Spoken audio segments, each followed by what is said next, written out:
This is Vince Miller. Thank you so much for joining me for this series through Daniel. It's been awesome. I've loved doing this with you.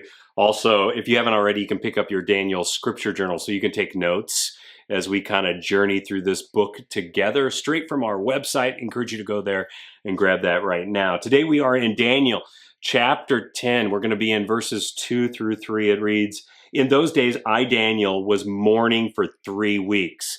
So Daniel is down about something. He's mourning maybe the loss of something, or he's sad about something.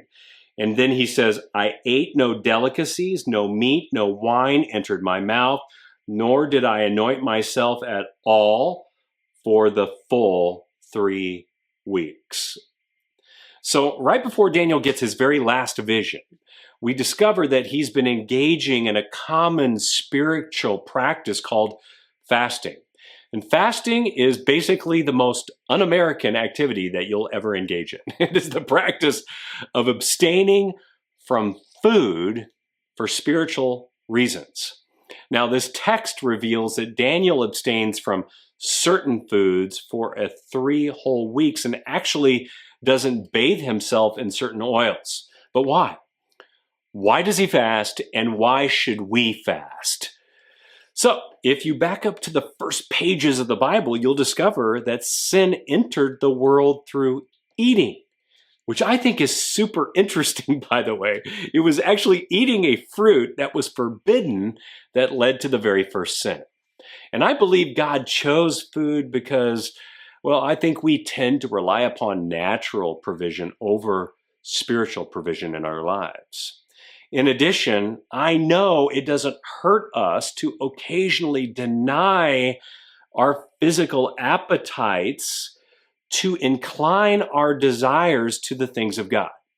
And this is why we fast.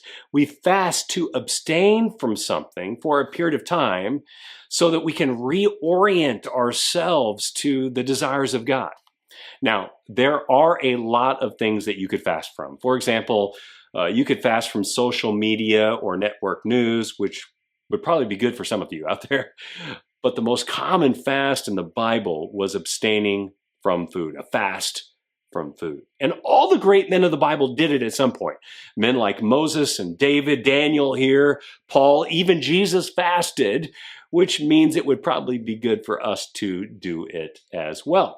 So here's what I'm going to do. I'm going to challenge you to a simple 1-day fast.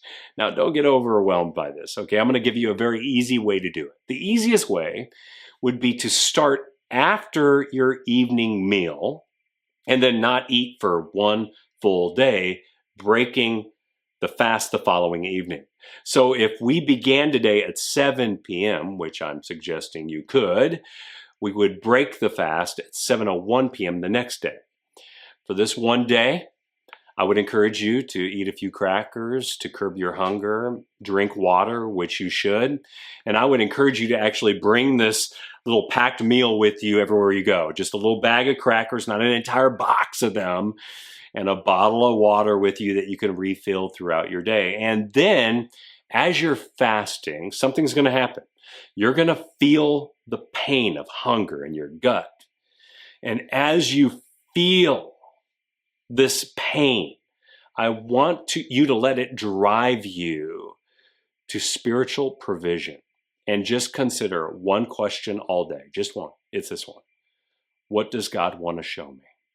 What does God want to show me through this fast? And I hope you'll take me up on this, because there is never a time that I have fasted that I have not seen something that God wanted to show me. And I believe if you've never done it, God will show you something incredible, which is precisely what he's about to do for Daniel.